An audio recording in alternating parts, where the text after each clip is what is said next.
In terms of maintenance, almost the same lang naman yung interval ng pagme-maintain ng CVT transmission tsaka manual transmission. Usually, every 40,000 kilometers or every 2 years kung ano man yung mauna.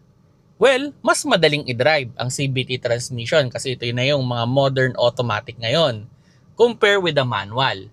Yun nga lang, mas mahal yung pagme-maintenance ng isang CVT transmission than sa manual transmission. Then in terms of repair, syempre mas mahal din ang isang CVT transmission than manual transmission.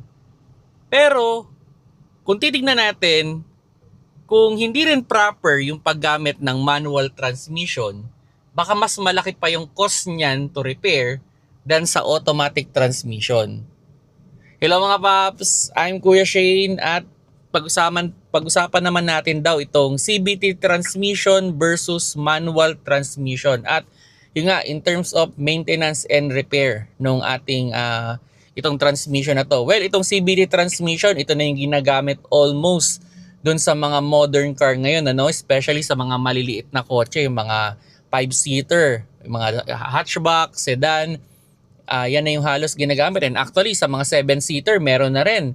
So, usually, ito na yung ginagamit nila ngayon kasi nga, na-prove na nito na reliable din naman siya aside doon sa fuel efficient.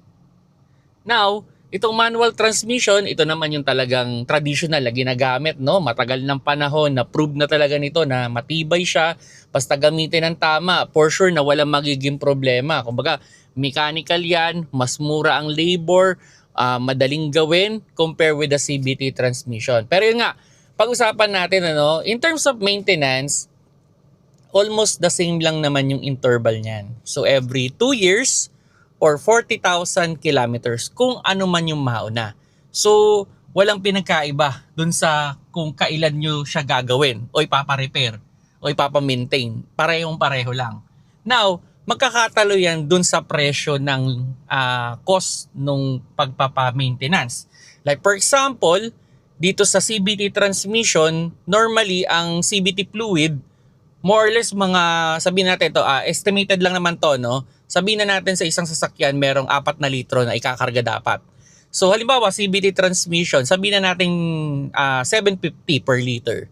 So more or less mga 3,000 yung kailangan mong gastusin sa fluid pa lang. Pero ang CVT transmission kasi normally meron din siyang filter.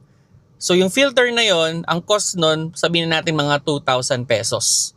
So sabihin na natin 3,000 plus the 2,000, 5,000 pesos. Wala pa yung labor. So, yung idea ng labor, sabihin na natin mga 1,000 to 2,000 pesos yan. O, sabihin natin, sige, 7,000 para lang mapapalitan mo yung CVT transmission fluid tsaka yung filter. Now, sa manual transmission, normally kasi wala yung filter. At mas madali siyang gawin. Kasi sa CVT transmission, kailangan mo pang ibaba yung oil pan.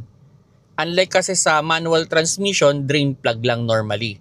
So pag na-drain mo na, ikakarga mo yung bagong oil, tapos na yung kwento. So sabihin na natin, yung cost ng gear oil is mga 500 per liter. So 2,000 lang yung gastos mo. Compare, dun sabihin natin, ile-labor ka ng 1,000 pesos. So 3,000 lang, okay ka na. Sa CVT naman, yun nga, nabanggit ko kanina, So, more or less, 2,000, 3,000, plus 2,000 again.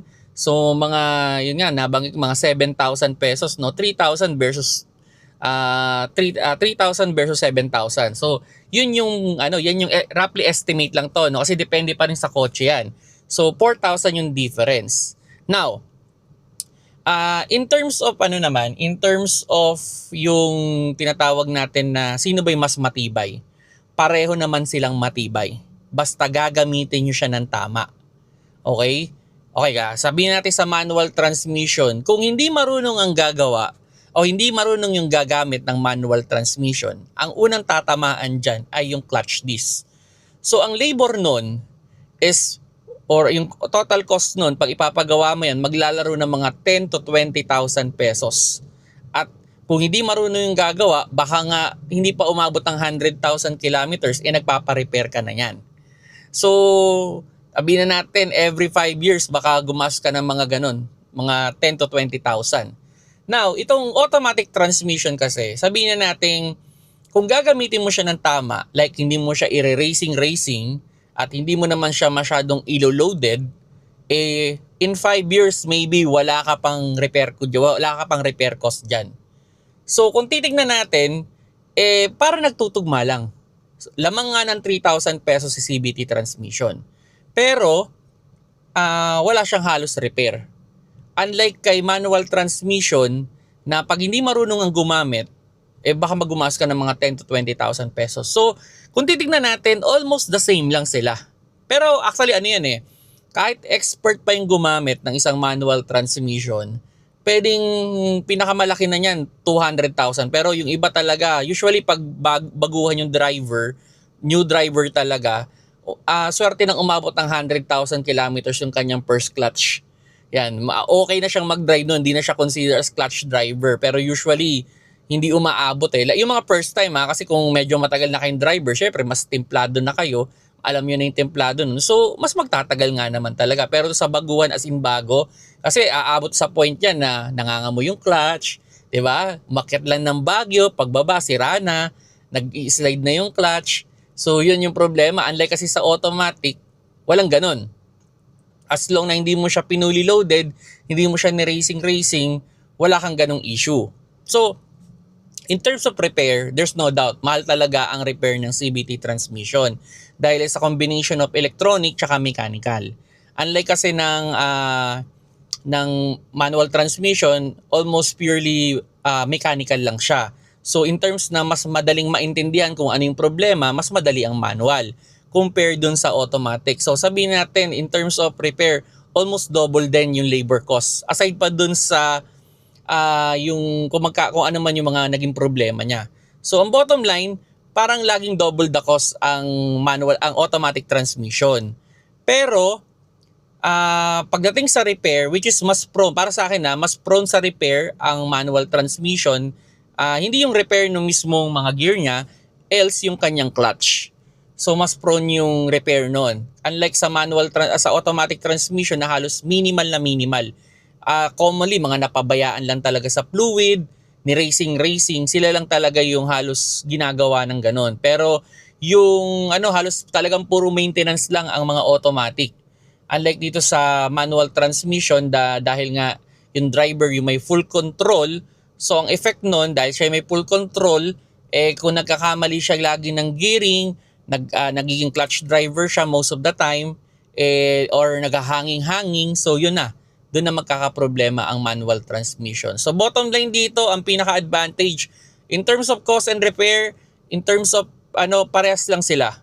Ang pinaka magiging advantage lang is ng isang automatic, madali siyang i-drive. So yun yung magiging perks mo as a car owner. Mas madali siyang i-drive than manual transmission. So cost, repair, maintenance, pareho lang.